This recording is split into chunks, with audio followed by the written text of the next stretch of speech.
வலை விரிப்பதில் வருணன் வல்லவன் என்றால், விரித்தவனையே அந்த வலையில் சிக்க வைப்பதில் ஆதித்யன் கைதேர்ந்தவன்.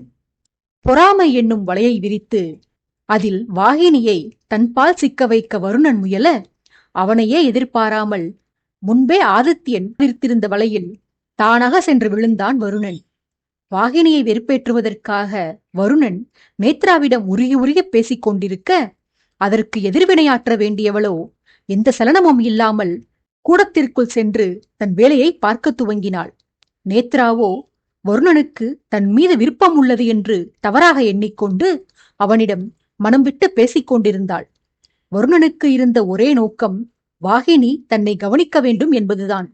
ஆகையால் அவன் கண்களும் கவனமும் அவை கூடத்திற்குள் இருந்த காதலியிடம்தான் இருந்ததை தவிர கனிமொழி பேசி வந்த கண்ணியிடம் இருந்திருக்கவில்லை. பெயருக்கு தலையையாட்டி வராத புன்னகையை உதட்டில் வரவழைத்துக் கொண்டு அவைக்குள்ளிருந்து காதலி தன்னை எட்டி பார்ப்பாளா என்று காத்திருந்தான் வருணன்.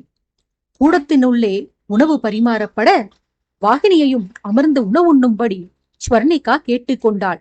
ஆனால் வாகினியோ உணவு உண்ண மறுத்துவிட்டாள். அரசனும் அவனை சார்ந்தவர்களும் என்னதான் வாகினியிடம் அன்பை பொழிந்து வந்தாலும் அவள் என்றைக்குமே தன் தகுதியை மீறி நடந்து கொண்டதில்லை. அவளது உடல் எப்படி விரைப்பாக இருக்குமோ அப்படித்தான் அவளது மன உறுதியும் இருக்கும்.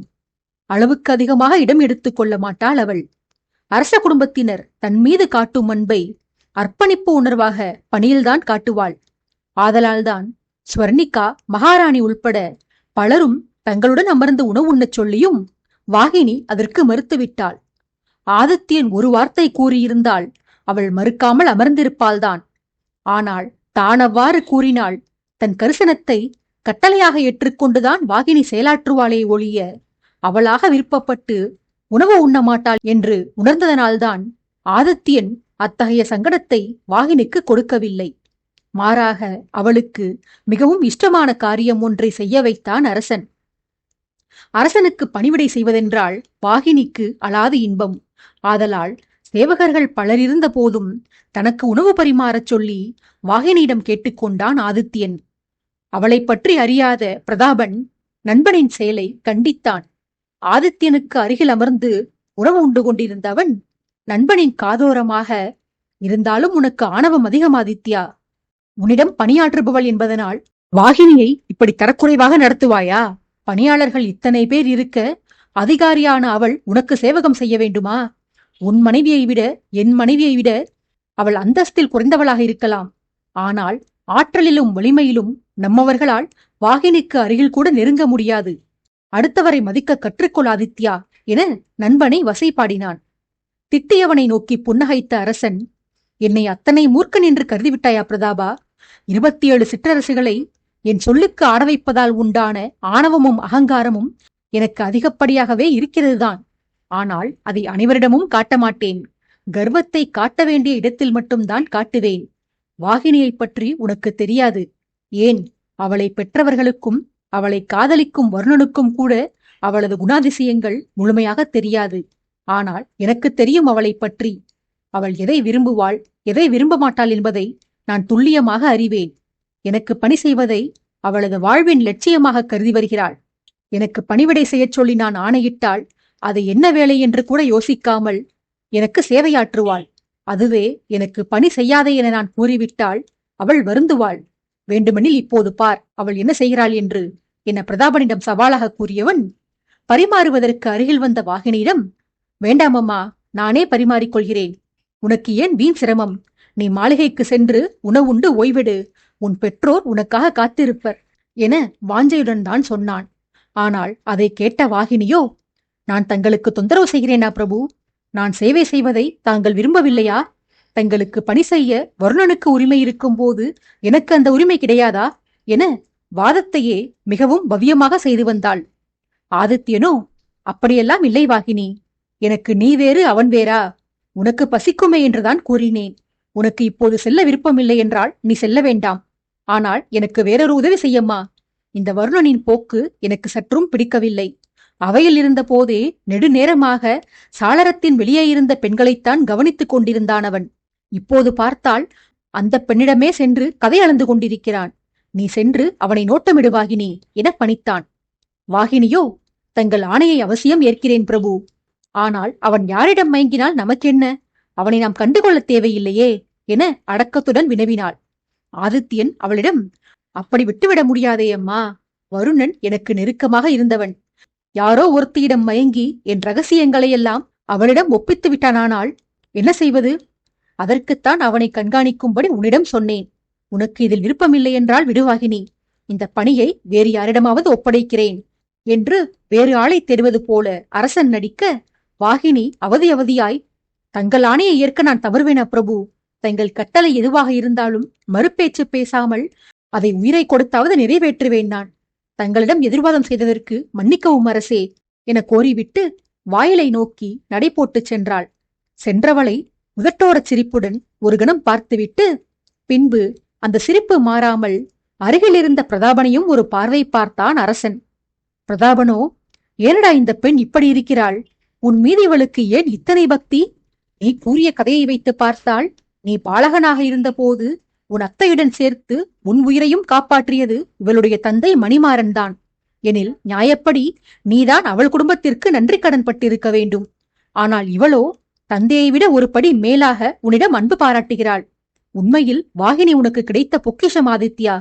அவளை பத்திரமாக பார்த்துக்கொள் என நண்பனிடம் வேண்டுகோள் விடுத்தான். நண்பனின் வார்த்தைகளை கேட்ட ஆதித்யனோ, இப்போது தெரிகிறதா வாகினியின் குணம் என்னவென்று? வருணன் என்னை விட்டு பிரிந்து சென்ற பின்புதான் அவன் சம்பந்தப்பட்ட விஷயங்களுக்காவது என்னிடம் வாதம் செய்கிறாள் இவள். அதற்கு முன்பெல்லாம் நான் என்ன ஆணையிட்டாலும் அதை பற்றி சிறிதும் அலசி ஆராயாமல் சொன்ன வண்ணமே என் ஆணையை செய்து முடிப்பாள். இப்போதுதான் வருணன் விஷயத்திற்காவது என்னிடம் விவாதிக்கிறாள். நீ கூறியபடி வாகினி பொக்கிஷம்தான் பிரதாபா. அந்த பொக்கிஷத்தை பாதுகாக்க தகுந்த பெட்டகம் வருணன்தான். அதனால்தான் அவனுடன் இவளை சேர்த்து வைக்க அரும்பாடுபடுகிறேன். ஆனால் என் எண்ணம்தான் ஈடேற மறுக்கிறது என்று வருத்தப்பட்டான். பிரதாபனோ, உன்னை என்னால் புரிந்து கொள்ளவே முடியவில்லையடா. ஒரு பக்கம் இருவரையும் இணைக்க வேண்டும் என்று விரும்புகிறாய், இன்னொரு புறம் நந்தினியின் பணிப்பெண் மூலமாக ஏதோ ஒரு நாடகம் நடத்தி வருகிறாய். அந்த நாடகத்தை வருணன் சட்டை செய்யவில்லை என அதை காண வேண்டும் என்றே இப்போது அவளை வருணனை கண்காணிக்கும்படி பொய் சொல்லி அனுப்பி வைத்திருக்கிறாய். உன் போக்கு புரியவே இல்லையடா. எல்லோரையும் ஆட்டி படைக்கிறாய் என நொந்து கொண்டான். ஆதித்யன் அவனிடம், நாடகமாடுவது உண்மைதான் பிரதாபா. ஆயினும் அந்த நாடகத்தில் பல நன்மைகள் உள்ளன. நன்மைகள் என்னவென்று கூறுவதற்கு முன்னால் எனது நாடகத்தை பற்றி விளக்கிவிடுகிறேன். அதோ அங்கு வருணனுடன் மெய்மறந்து கதை பேசிக் கொண்டிருக்கிறாளே ஒருத்தி, அவளது பெயர் நேத்ரா. திருமண விழாவிற்காக வருகை புரிந்துள்ள சிற்றரசு நாட்டைச் சேர்ந்த அதிகாரி ஒருவரின் மகள் இவள். இவள் எப்போது பார்க்கவம் வந்தாள் என்பது எனக்கு தெரியாது. ஆனால் வருணன் இங்கு வந்து சேர்ந்ததிலிருந்தே இவள் அவன் மீது வைத்த கண்ணை அகற்றவில்லை என்பது மட்டும் எனக்கு நன்கு தெரியும். நேற்றைக்கு மதுவிருந்தின் போது, பிறகு நடுநிசியில் கோட்டை திடலில் நாம் கலந்துரையாடிய போது, அடுத்ததாக இன்று அதிகாலையில் சைலேந்திரனின் இறுதி காரியங்கள் அரங்கேறிய பொழுது, பின்பு சற்று முன்னர் இந்த கூடத்தில் காரசாரமான விவாதம் நடைபெற்று வந்த போது என அத்தனை தருணங்களிலும் நேத்ராவின் நேத்திரங்கள் வருணனையேதான் பருகிக் கொண்டிருந்தன. அவளது கண்கள் காதலை வடிக்கின்றன. ஆனால் அந்த காதல் தானாக உண்டானது இல்லை, ஏதோ ஒரு உந்துதலினால் உண்டானது என்று என் மனதிற்கு பட்டது. அப்போதுதான் நான் மேற்குறிப்பிட்ட சம்பவங்களிலெல்லாம் அவளுக்கு அருகில் இருந்தவனை மனதில் அசை போட்டு பார்த்தேன். காலை வரை அந்த பெண்ணை நான் கண்டபோதெல்லாம் அவள் தனியாக இருந்திருக்கவில்லை. அவளுடன் ஆடவன் ஒருவனும் இருந்தான். நேத்ராவைப் போலவே அந்த மனிதனும் வருணனையேதான் உற்று நோக்கிக் கொண்டிருந்தான். அவர்களது வயது வித்தியாசத்தையும் பழகி வந்த இயல்பையும் பார்த்தால் இருவரும் தந்தை மகளாக இருக்க வேண்டும் என்று அனுமானித்தேன். ஆயினும் வருணனை அவர்கள் வட்டமிடுவதற்கு காரணம் என்னவாக இருக்கும் என்று யோசித்தேன். அந்த மனிதனது செயல்பாடுகளை கண்ட பின்னால் அந்த காரணம் நேர்மையானதாக இருக்க முடியாது என்று முடிவுக்கு வந்தேன். ஆகவேதான் அவர்களின் நோக்கம் என்னவென்று தெரிந்து கொள்வதற்காக பொறுமையுடன் காத்திருக்கிறேன் என விளக்கிக் கொண்டு போனான் அரசன். அச்சமயம் பிரதாபன் இடையிட்டு, அந்த மனிதன் யாரென்று அறிந்து கொண்டால் அவனை இழுத்து வந்து கட்டி வைத்து உதைத்து அவனிடம் உள்ள மர்மம் என்னவென்று அறிந்து கொள்ள வேண்டியதுதானே ஆதித்யா? உனக்கு வேறு வேலை இருந்ததெனில் அந்த வேலையை என்னிடம் கொடு. வருணனுக்கு குழிப்பறிக்க எண்ணுபவனை அதே குழியில் நான் தள்ளி அவன் மீது மண்ணை போட்டு மூடுகிறேன் என ஆவேசப்பட்டான். பேசியவனை ஆதித்யன் கிண்டலாக முறைத்துவிட்டு, இதற்குதானடா உன் மனைவி உன்னை வசைபாடுகிறாள். உன்னிடம் ராஜகலை தென்படுவது இல்லை என அவள் குறைப்பட்டுக் கொள்வது இதனால்தான். கலை என்பது முகத்திலும் உடல் மொழியிலும் மட்டுமே இருப்பதல்ல, நமது செயல்பாடுகளிலும் தென்பட வேண்டியது. நீ தளபதியாகவே யோசிக்கிறாய். தளபதியின் வேலை சண்டை செய்வது. அதை மட்டுமே நீ செய்து வருகிறாய். இப்படியே நீ முரடனாக இருந்தால் பின்பு நாட்டு நிர்வாகத்தை எங்கனம் மேற்கொள்வாய் என கண்டித்து வந்தான். பிரதாபன் பொறுமையிழந்து, எதப்பா ராஜகலை? ஆடவன் ஒருவன் சதி செய்கிறான் என்று தெரிந்திருந்தும் நல்ல ஆண்மகனாக வாளை கொண்டு அவனது வாயை திறக்கச் செய்யாமல் பெண்ணொருத்தியை அனுப்பி உண்மையை வாங்க முனைவதுதான் உன் கலையா? இதைத்தான் அரசர்கள் எல்லாம் செய்து வருகிறீர்களா? இந்த கலையை வளர்த்துக் கொள்வதற்கு பதில் நான் கலை இழந்தவனாகவே இருந்துவிட்டு போகிறேன் என சலித்துக் கொண்டான். ஆதித்யன் அவனது பேச்சை இடைவெட்டி, இந்த அவசரம்தான் ஒரு அரசனுக்கு கூடாதடா. உன் மாமனார் உன் தலையில் அரசு பொறுப்புகளை சுமத்திவிட்டு தான் ஓய்வு பெறலாம் என்று காத்துக் கொண்டிருக்கிறார். உன் மகன் பட்டத்திற்கு வரும் வரையில் நீதான் அவரது பொறுப்பை ஏற்று நடத்த வேண்டியிருக்கும். நீ இத்தனை அவசரக்காரனாக இருந்தால் பின்பு ராஜ்ய பொறுப்புகளை எப்படி சரிவரச் செய்வாய்? தளபதிக்கு புஜபலம் போதும். அதனால்தான் அந்த மனிதனை அடித்து உதைத்து உண்மையை வாங்கலாம் என நீ எண்ணுகிறாய். ஆனால் அரசனாக விளங்கும் என்னை போன்றவனுக்கு மூளையின் பலம் அவசியம். விவேகமும் ராஜதந்திரமும் இருத்தல் வேண்டும். மாட்டை அடித்து ஓட்டினால் அது தரிகட்டு ஓடி தவறான பாதையில்தான் நம்மை இழுத்துச் செல்லும். அதுவே பாந்தமாக வண்டி செலுத்தினால் அது சரியான பாதையில் அழைத்துச் சென்று சேர வேண்டிய இடத்தில் நம்மை கொண்டு போய் சேர்க்கும். அப்படித்தான் வஞ்சக மனிதர்களும். நம்மிடம் மாட்டியிருப்பவனை துன்புறுத்தினால் அவன் உண்மையைத்தான் சொல்வான் என்பது என்ன நிச்சயம்? தவறான தகவலை கொடுத்து நம்மை அலைக்கழிக்க கூட செய்யலாமே அவன். அதுவே அவன் இழுத்த இழுப்பிற்கு இசைவது போல் நடித்தால் அவனது நோக்கம் என்னவென்று நாம் தெரிந்து கொள்ளலாம். எல்லாவற்றையும் விட நாமே அடித்தாலும் இப்போதைக்கு அந்த ஆசாமியால் வாய் திறந்து நமது கேள்விகளுக்கு பதில் கூற முடியாது. அவனே உண்மையை சொல்ல வேண்டும் என நினைத்தாலும் அவனால் அது முடியாது என்று புதிர் போட்டான் ஆதித்யன். பிரதாபன் யோசனையுடன், ஏன், அவன் என்ன மௌன விரதத்தில் இருக்கிறானா? விரதத்தில் வாய் பேசக்கூடாது என்று தெரிந்தவனுக்கு கபடத்தனங்கள் செய்யக்கூடாது என்று தெரியவில்லையா என்ன என கிண்டலாக கேட்டான். ஆதித்யனோ வெகு இயல்பாக, அவன் விரதம் எதுவும் மேற்கொள்ளவில்லையடா. ஆனால் நீ செய்த செயலுக்கு அவன் விரதம் இருப்பதைத் தவிர வேறொன்றும் செய்ய முடியாது. உணவு மட்டுமல்ல, தண்ணீர் பட்டால் கூட அவன் வாய் வலிக்கும் என்று மறுபடியும் புதிர் போட்டான். பிரதாபன் ஆர்வமாக, நான் என்னடா செய்தேன்? அவன் உணவு உண்பதற்கும் எனக்கும் என்ன சம்பந்தம்? யார் அவன் என வியப்பு தாங்காமல் கேட்டான். ஆதித்யனோ, என்ன சம்பந்தமா? சற்று முன்னர் மூவரின் வாய்களை அடித்து உடைத்தாயே, அதில் ஒருவன்தான் அந்த பெண்ணுக்கு வருணனிடம் நெருங்க வழிகாட்டுபவன். அவன் சதிகாரன்தான் என்று எனக்கு முன்பே சந்தேகம் இருந்து வந்தது. நீ செய்த விசாரணையின் பின்பு என் ஐயம் ஊர்ஜிதமாயிற்று. அம்மனிதனின் நோக்கம் பார்க்கவத்தில் ஒரு கலகத்தை ஏற்படுத்துவதுதான் என உறுதியாகச் சொன்னான் அரசன். பிரதாபன் சந்தேகம் வந்தவனாக, அந்த மர்ம மனிதனை வேவு பார்க்க வேண்டுமென்றால் உன் திட்டத்தை பற்றி வருணனிடமும் விளக்கிவிட வேண்டியதுதானே? நீ அவனுக்கு எதிராக ஏதோ சதிப்புரிகிறாய் என எண்ணி வருணன் அஞ்சுகிறான் ஆதித்யா. என்னிடம் தெரிவித்த தகவல்களை வருணனிடமும் விளக்கி அவன் எப்படி நடந்து கொள்ள வேண்டும், எந்த மாதிரியாக நாடகமாட வேண்டும் என்பதையும் தெளிவுபடுத்திவிடு. பிறகு அவன் ஐயம் நீங்கிவிடுமே. நாடகம் போடுவதில் வருணன் கெட்டிக்காரன். பார்க்க இளவரசர்களை ஏமாற்றிய போதுதான் அவனது நடிப்பு திறமையை நான் கண்டேன்.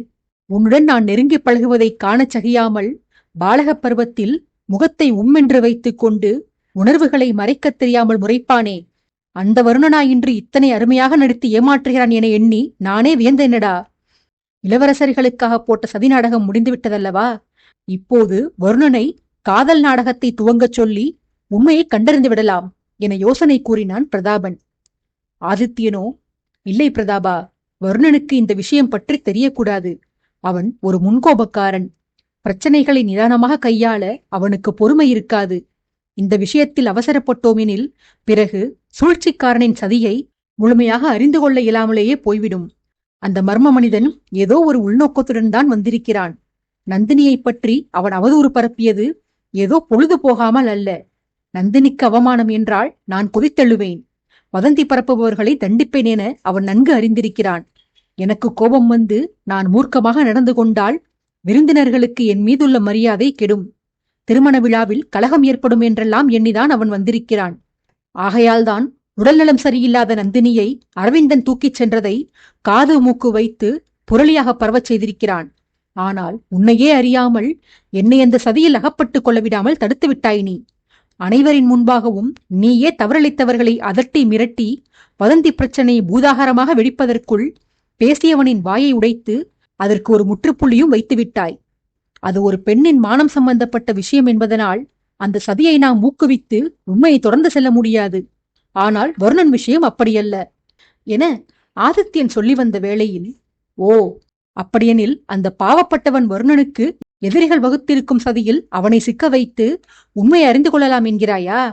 வருணன் மீது ஏனடா உனக்கு இத்தனை காழ்ப்புணர்ச்சி? அவனை இம்சித்து அதில் ஆனந்தம் காணுவதே உனக்கு வாடிக்கையாயிற்று என அரசனை கடிந்து கொண்டான் பிரதாபன். அச்சமயம் ஆதித்யன் அவனது பேச்சில் குறுக்கிட்டு, பொறுமையை கடைபிடி பிரதாபா. எல்லாவற்றிலும் அவசரமும் ஆவேசமும் காட்டுவது அறிவாளிக்கு உகந்த செயலல்ல. மறுபடியும் சொல்கிறேன், நீ தளபதி, நான் சக்கரவர்த்தி. நாம் நண்பர்களாக இருந்தாலும் உன் சிந்தனைக்கும் என் சிந்தனைக்கும் பெருத்த வேறுபாடுகள் உண்டு. இனியாவது தளபதியாக அடி உதைப்பற்று மட்டுமே யோசிக்காமல் அரசனுடைய கோணத்திலிருந்து பிரச்சனையை அணுக முயற்சி செய் என விளக்கி வந்தான். பிரதாபனோ எரிச்சலாக, அரசனுக்கு இருக்க வேண்டிய லட்சணங்கள் எனக்கு வேண்டவே வேண்டாமடா. இறைவன் கிருபையால் என் மகனுக்கு தக்க வயது வரும் வரையிலும் என் மாமனார் நீடித்த ஆயுளுடன் தேக நலத்தை பெற்று விளங்க வேண்டும். இறுதி வரை இந்த ராஜ்ய பொறுப்புகள் என் தலையில் விழுந்துவிடக்கூடாது. என் இறுதி மூச்சு வரை நான் போர்ப்படை தளபதியாகவே இருந்து காலத்தை ஓட்ட வேண்டும். இதுதான் எனது ஆசை. நீ திரும்ப திரும்ப அரசனாவது பற்றியே பேசி என் அடிவயிற்றில் புலியை கரைக்காதே. நீ அனுபவித்து வரும் அவஸ்தைகளை உனக்கு வேண்டியோர் அனைவரும் அனுபவிக்க வேண்டுமா என்ன என்று வாய்ப்போர் செய்து வந்தவன் பின்பு சமாதானம் அடைந்து, சரி, இப்போது அதையெல்லாம் விடு. என்னால் வாய் உடைபட்டவனின் நோக்கம் உனக்கும் வருணனுக்கும் எதிராக சதி புரிவதுதான் என்பது தெரிந்துவிட்டது. அவன் திட்டம் போட்டு காய் நகர்த்துகிறான். அசட்டையாக இருந்து நாம் தவறு செய்துவிடக்கூடாது. ஒருவேளை நாம் நினைப்பதை விட இவன் அதிக ஆபத்தானவனாக இருந்தால் என்னடா செய்வது? வருணனுக்கு இதனால் ஆபத்து வந்துவிடக்கூடாது என கரிசனப்பட்டான். ஆதித்யனோ, வாய் உடைப்பட்டவன் திட்டம் போட்டிருக்கிறான் என்பதில் ஐயமில்லை பிரதாபா. ஆனால் திட்டத்தை அவன் சரியாக வகுக்கவில்லை. அவன் செய்திருக்கும் முயற்சியிலேயே தெரிகிறது அவனது அறிவு எத்தனை பலவீனமானது என்று. முதலில் நந்தினியை பற்றி அவதூறு பரப்பி என்னை கோபப்படுத்த முயன்றானே, ஒரு முழு நாள் அவனால் அதை செயல்படுத்த முடிந்ததா? அவதூறு பரப்பியவனை நீயே எளிமையாக கண்டறிந்து அவனது வாயையும் உடைத்து விட்டாய். அடுத்ததாக ஒரு பெண்ணை கொண்டு வருணனை மயக்கி அவனுக்கு குளிப்பறிக்க திட்டம் போட்டிருக்கிறான் எனில் வருணன் பற்றியும் அவன் துளியும் மறிந்திருக்கவில்லை என இதன் மூலமாகவே தெளிவாகிறது. வருணன் பெண்களை அருகில் அண்டவிடவே மாட்டான். வாகினியைத் தவிர வேறு எந்த பெண்ணையும் அவன் ரசித்து பார்த்ததை நான் இதுவரையிலும் பார்த்ததில்லை. எத்தனையோ பெண்கள் வருணனிடம் நெருங்க முற்பட்டிருக்கிறார்கள். ஆனால் இவனோ எவருக்கும் இடம் கொடுக்க மாட்டான். காதல், இனக்கவர்ச்சி என்பதையெல்லாம் விடுத்து அவன் சாதாரணமாக ஒரு பெண்ணிடம் பேசி பழகுவதே அபூர்வம்தான். அதனால்தான் அவன் அகல்யாவுடன் பழகுவது எனக்கு ஆச்சரியமாக இருக்கும். அவளை பார்க்கும் போதில் வருணனின் கண்களில் தோன்றும் கனிவை நான் இதற்கு முன்னர் அவன் கண்களில் கண்டதில்லையடா. ஒரு பெண்ணிடம் அன்பாக பேசவெல்லாம் அவனுக்கு தெரியுமா என நான் அனுதினமும் வியந்து கொண்டிருக்கிறேன். வாகினி மீதான காதலை கூட இத்தனை ஆண்டுகளும் எப்படி காட்டுவது என்று தெரியாமல் இருந்து வந்தான். இப்போதுதான் அவனுக்கு காதலிக்கவே தெரிந்திருக்கிறது. பல வருட காதலியிடமே இப்போதுதான் நெருங்கி பழகுகிறான் எனில், இப்போது புதிதாக முளைத்திருப்பவளிடம் இவன் மயங்கப் போகிறானா என்ன? அவனது குணாதிசயம் பற்றி தெரியாமல் தவறான திட்டத்தை போட்டு அவனை கவிழ்க்க சதிவேலை செய்திருக்கின்றனர். நானும் வருணனும் பிரிந்துவிட்டோம் எனில் இன்னமும் அவனுக்கு எதிராக ஏன் சூழ்ச்சி செய்ய வேண்டும்? எனக்கு அதுதான் புரியவில்லை பிரதாபா. நானும் வருணனும் பகைவர்களான பின்பு என்னை ஒழித்து கட்ட எவரேனும் திட்டமிட்டால் வருணனின் உதவியை நாடிச் சென்று எளிதாக என்னை வீழ்த்து விடலாமே. அல்லது வருணனுடன் தான் அவர்களுக்கு விரோதம் என்றால் என்னிடம் நட்பு கொண்டு வருணனை தவறு செய்ய தூண்டிவிட்டு என் மூலமாக அவனை தண்டித்து வஞ்சிக்கலாமே. எங்கள் இருவரால் பாதிக்கப்பட்டவர்கள் என்றால் கூட எங்களில் ஒவ்வொருவராக தீர்த்து கட்டத்தானே எண்ணுவார்கள். ஆனால் இவர்களோ ஒரே நேரத்தில் என்னையும் வருணனையும் பழித்தீர்க்க எண்ணுகிறார்கள் எனில் இதில் ஏதோ பெரும் மர்மம் உள்ளது பிரதாபா. இந்த வேலையை செய்பவர்களும் வைசாலியின் கூட்டத்தைச் சேர்ந்தவர்களா அல்லது எங்களால் பாதிக்கப்பட்ட வேறு எவருமா என்று தெரியவில்லை. அவர்களை நம் பாதையில் வரவழைத்தால் அவர்களது இலக்கு என்ன என்று நம்மால் தெரிந்து கொள்ள முடியாது. அதுவே அவர்களை பின்தொடர்ந்து நாம் சென்றால் அவர்களது மூலத்தையே அலசி ஆராய்ந்து விடலாம். எது எப்படியோ, நான் முன்பே கூறியது போல வருணனுக்கு எதிராக அவர்கள் செய்யும் இந்த வஞ்சனையில் எனக்கு பல நன்மைகள் உள்ளன பிரதாபா. வாகினியை சீண்டுவதற்காக வருணன் அந்த பெண் நேத்ராவுடன் நெருங்கி பழகுவான். அப்போது அவனையே அறியாமல் சதிகாரனின் வலையில் சிக்குவான். நாம் அந்த நேரம் விழிப்போடு இருந்து சதிகாரன் யார் என்று தெரிந்து கொள்ளலாம். அதே நேரத்தில் நேத்ராவுடன் இவன் நெருங்கி பழகினால் வாகினிக்கு பொறாமை உண்டாகி வருணனுடன் அவள் இணைய வாய்ப்பிருக்கிறது. அது நடவாமல் போனால் கூட வருணன் மீது கோபம் கொண்டு அவனை வாகினி வாட்டி வதைப்பாள். நேற்று என் முன்பே மது அருந்தி என்னையும் குடிக்கச் சொல்லி அழைத்ததற்காக அவனுக்கு வாகினியின் மூலம் தண்டனை கிடைக்கும். வருணன் பெறப்போகும் தண்டனையை நான் இன்பமாக அனுபவிப்பேன். மொத்தத்தில் இங்கு நடக்கும் நாடகத்தைக் கண்டு எனக்கு பொழுது போகும் என ஆனந்தமாக சொன்னபடி உணவை முடித்தான் அரசன். முன்பே உணவை முடித்து நண்பனுக்காக காத்திருந்த பிரதாபன் சாவதானமாக இதையெல்லாம் சொல்லிவிட்டு கை கழுவுவதற்காக எழுந்து சென்ற ஆதித்யனை பின்தொடர்ந்து சென்று, நீ எல்லாம் மனித பிறவியே இல்லையடா, அரக்கனாக அவதரித்திருக்க வேண்டியவன் மனித ரூபத்தில் பிறந்து விட்டாய். வருணன் உன்னை விட்டு பிரிந்திருக்கும் போதே அவனை இத்தனை இம்சிக்கிறாயே நீ. அவன் உன்னுடன் சேர்ந்திருந்த போது எப்படியெல்லாம் கொடுமை செய்திருப்பாய் அவனை. பாவமடா அவன். உன் சகோதரன் வருவதற்குள் வருணனை மொத்தமாக உன்னிடமிருந்து அழைத்துச் சென்று விடுவேன். நீயே அவனை இந்த பாடுபடுத்துகிறாய் என்றால் உன் சகோதரன் என்னவெல்லாம் செய்வானோ அவனை. பாவம் என் தம்பி என வருணனுக்காக பரிதாபப்பட்டான் பிரதாபன். கைகளை சுத்தப்படுத்தியபடி பிரதாபனின் கூற்றை கேட்டு வந்த ஆதித்யன், அவனா பாவம்? ஒரு ஆண்மகனது கௌரவம் அவனது மனைவியின் மானத்தை காப்பதில் உள்ளதென்றால் ஒரு வீரனின் கௌரவம் அவனது ஆயுதத்தை காப்பதில் உள்ளது.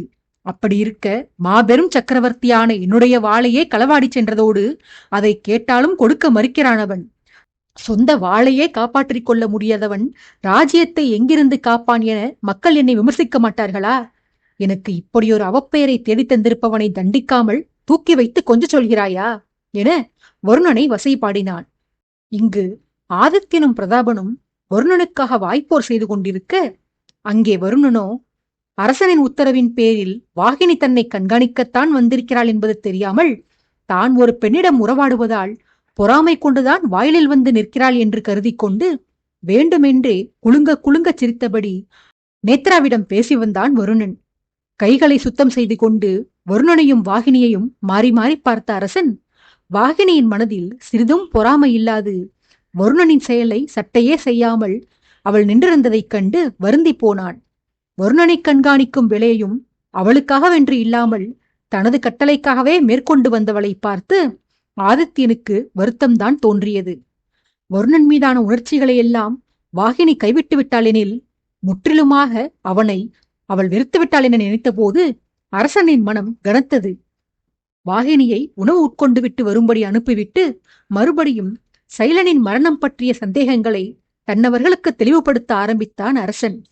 அதன்படி சாட்சியங்களுக்காக தேவைப்படும் என ராஜகோபாலரின் மகன்களிடமிருந்து சில வஸ்துக்களை பறித்துச் சென்ற வருணன் சைலனின் அறைக்குள் சென்றான்.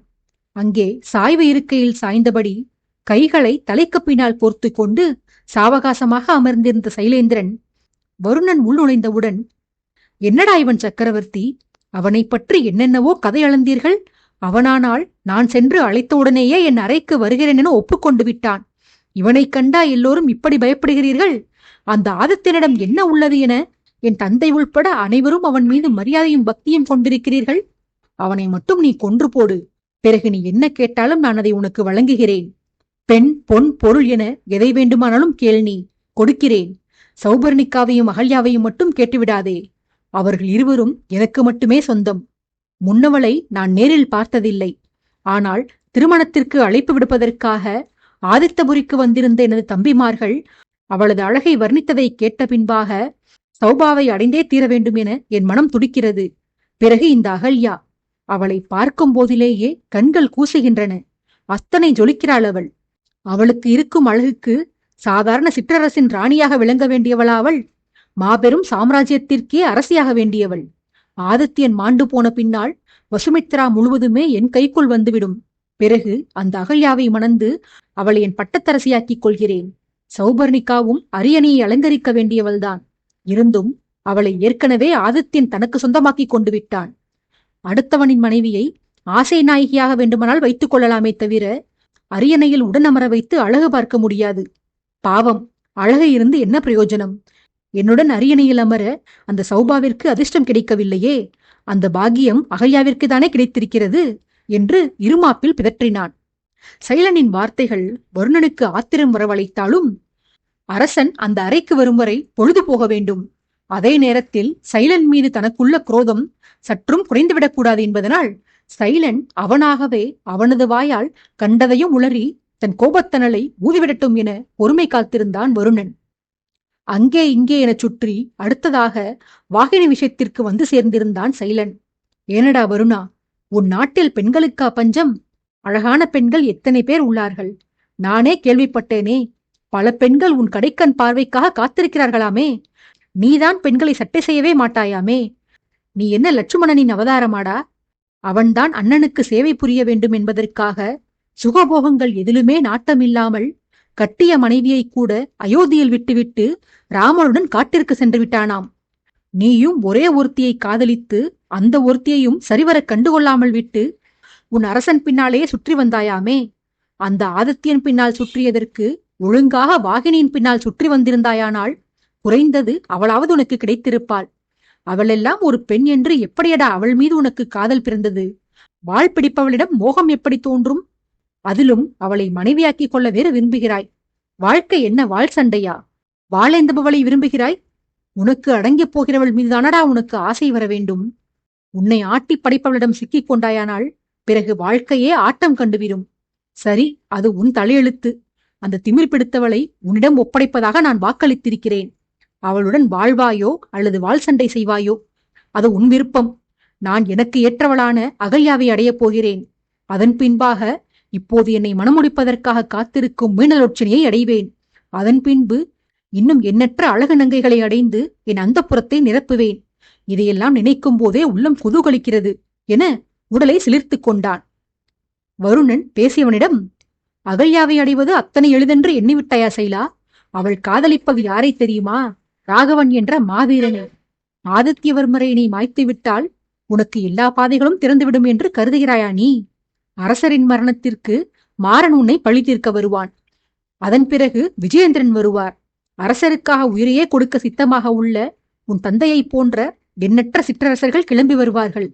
மருமகனை கொன்றவனை மரணத்திற்கு சமர்ப்பிக்க அரசரின் மாமனாரான சௌபவத மன்னர் வருவார். அரசர் மீது பக்தி வெறி கொண்ட என் தந்தையைப் போன்ற, வாகினியின் தந்தையைப் போன்ற, மகாதேவனை போன்ற இன்னும் எண்ணற்றோர் கிளம்பி வருவர். அவர்களையெல்லாம் எதிர்கொண்டு அதன் பின்னர் அகல்யாவிடம் நெருங்கினால் அப்போது நீ ராகவனை சந்திப்பாய். அரசர் மீது விசுவாச வெறி பிடித்து அலையும் அவனது காதலையும் நீ பறித்துக் கொள்ள எத்தனித்தால் உன்னை விடுவானா அவன்? அவன் விடுவது இருக்கட்டும். முதலில் இத்தனை பேரையும் உன்னாலும் உன் தம்பிகளாலும் வெல்ல முடியுமா என கேட்டான். தனது கேள்வியால் சைலன் தலை கிறுகிறுத்து போவான் என வருணன் எண்ணியிருந்தான். ஆனால் சைலனோ ஆசை பழிக்கப் போகிறது என்ற எண்ணத்தில் நிஜத்தை உணர மறுத்து, என்னப்பா, இத்தனை திட்டங்களை திறமையாக வகுத்து சாமர்த்தியசாலி, விவேகி என்றெல்லாம் புகழ் பெற்றிருக்கும் சக்கரவர்த்தியே மரணத்தின் வாசலுக்கு வரவழைத்திருக்கிறேன். இந்த விஷயத்தை எண்ணி பார்த்திருக்க மாட்டேனா?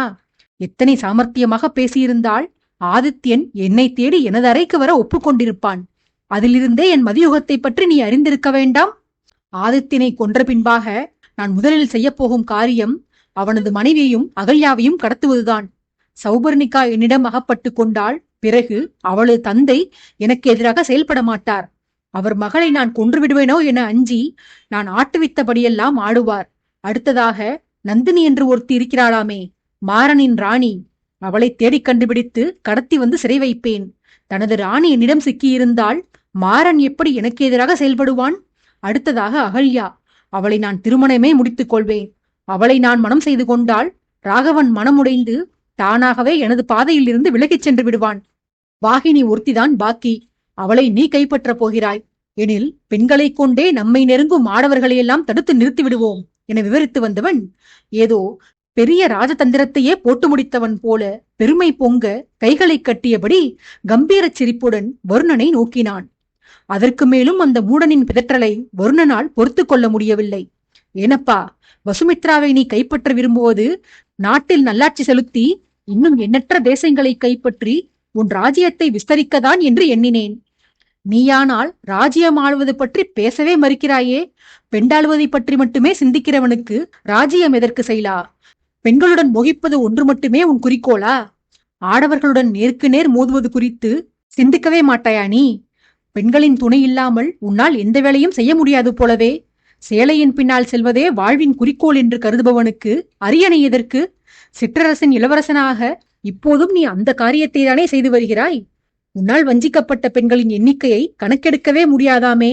பார்க்கவத்திலிருந்து என்னை அழைத்து வந்த உனது வீரர்கள்தான் உனது இந்த அருமையான சாதனையை பற்றி என்னிடம் தெரிவித்தனர்.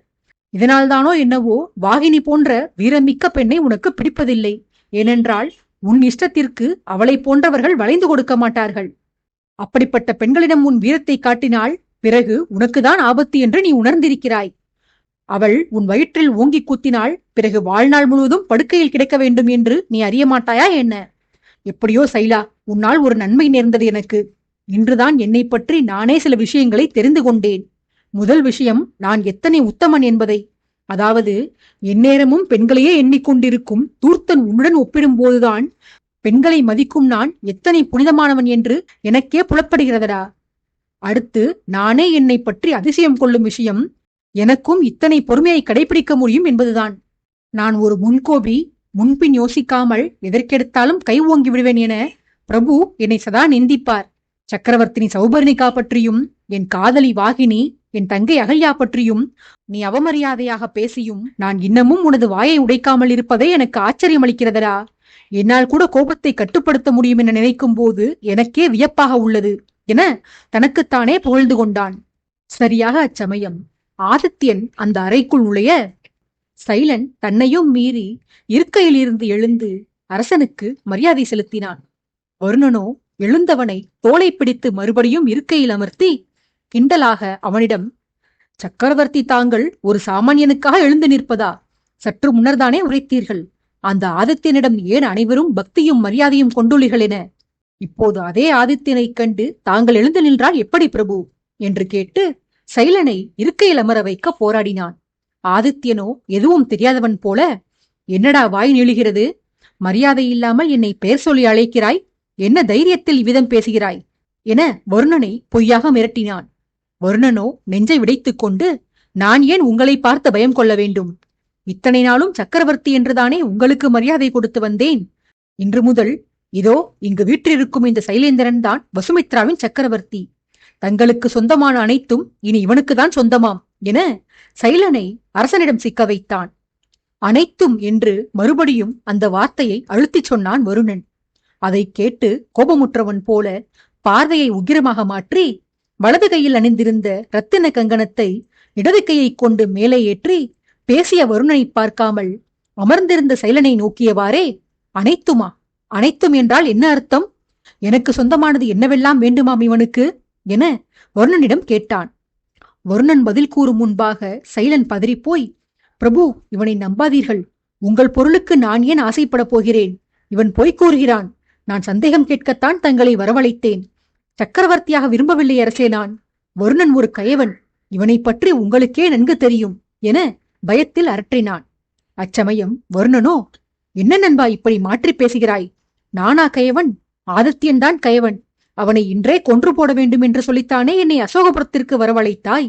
இப்போது பிரபுவிடம் என்னை கயவன் என்கிறாய்? நீ பயப்படவே சைலா, நான் உனக்கு துணை இருக்கிறேன். அரசரை இங்கேயே இப்போதே கொன்று போட்டுவிடலாம். பிறகு நீ ஆசைப்பட்டபடி அவருடைய மனைவிகள், தங்கை எல்லோரையும் என சொல்லி வந்த வருணன் சொற்றொடரை முடிக்காமல் நிறுத்தினான். சைலனோ இருக்கையிலிருந்து எழுந்து ஆதித்யனின் காலில் விழுந்து, பிரபு, இந்த வஞ்சகன் கூறுவதற்கும் எனக்கும் எந்த சம்பந்தமும் இல்லை பிரபு. இவன் ஒரு துரோகி, இவன் ஒரு மோசக்காரன். இவன் வார்த்தைகளுக்கு செவிமடுக்காதீர்கள். உங்களை கைகூப்பி வேண்டுகிறேன் என அழுது அரற்றினான். அடுத்த கணம் அழுதவனின் கன்னம் வீங்கும் அளவிற்கு ஆதித்யன் ஓங்கி ஒரு அறை கொடுத்தான். அடி விழவும் சைலனின் தந்தையும் சிறிய தந்தையும் அறைக்குள் நுழையவும் சரியாக இருந்தது. அந்த அடியின் வீரியத்தால் தரையில் சுருண்டு விழுந்திருந்த சைலன் தந்தையின் வரவு கொடுத்த தைரியத்தில் தவழ்ந்தவாறே சென்று, தந்தையே, என்னை காப்பாற்றுங்கள். அந்த வருணன் வேண்டுமென்றே நான் சொல்லாத விஷயங்களையெல்லாம் சொல்லி என் மீது பழி போடுகிறான். பிரபு அதை உண்மை என நம்பி என்னை தாக்குகிறார். என்னை காப்பாற்றுங்கள் தந்தையே என கண்ணீர் வடித்தான். நந்தகோபாலரோ, ஆமாமடா மகனே, நீ எத்தனை அப்பாவி என்பதை இன்றுதான் நான் அறிந்து கொண்டேன். உன்னை கண்டதும் கொன்று போடாமல் தளபதி உன் மீது பழியை மட்டும் போடுவதே தவறுதானடா என வன்மமாகச் சொல்லி தரையில் கிடந்தவனின் பின்னங்கழுத்தில் இருந்த கண்டிகையின் கயிற்றை பற்றியவாறு அவனை தூக்க, கண்டிகை முன்னங்கழுத்தில் அழுத்தியதால் சைலனுக்கு வலியெடுத்து மூச்சு திணற ஆரம்பித்தது. ஆதித்யன் அந்த அறையில் இருந்த ஒரு மேஜை மீது சாய்ந்து கொண்டு அங்கு வைக்கப்பட்டிருந்த நெய்ப்பலகாரங்களை சாவகாசமாக உண்டவாறே தந்தையிடம் மகன் அடிவாங்கும் காட்சியை ரசித்துக் கொண்டிருந்தான். ஒரு கட்டத்தில் சைலன் மூச்சுவிட திணறி அவனது கண்கள் மேலே செருக வருணனுக்கு அரசன் ஜாடை காட்டினான். வருணன் அதை புரிந்து கொண்டு மன்னரிடமிருந்து அவரது மகனை விடுவித்து, வேண்டாம் மன்னரே, தாங்கள் கொலை செய்யும் அளவிற்கு சைலன் அப்படி என்ன தவறளித்து விட்டான்? ஏதோ சக்கரவர்த்தியை வஞ்சகமாக கொன்று அவரது ராஜ்யத்தை கைப்பற்ற வேண்டும் என்று ஆசைப்பட்டான். அது ஒரு தவறா? அடுத்ததாக நாட்டின் சக்கரவர்த்தினியை அடைய வேண்டும் என்றும் பிரபு தனது தங்கையாக பாவிப்பவரான அகல்யாவை அடைய வேண்டும் என்றும் எண்ணினான். அதில் என்ன தவறு உள்ளது என சைலனுக்கு ஆதரவாக பேசுவது போல மன்னருக்கு ஆவேசத்தை தூண்டிக் கொண்டிருந்தான்.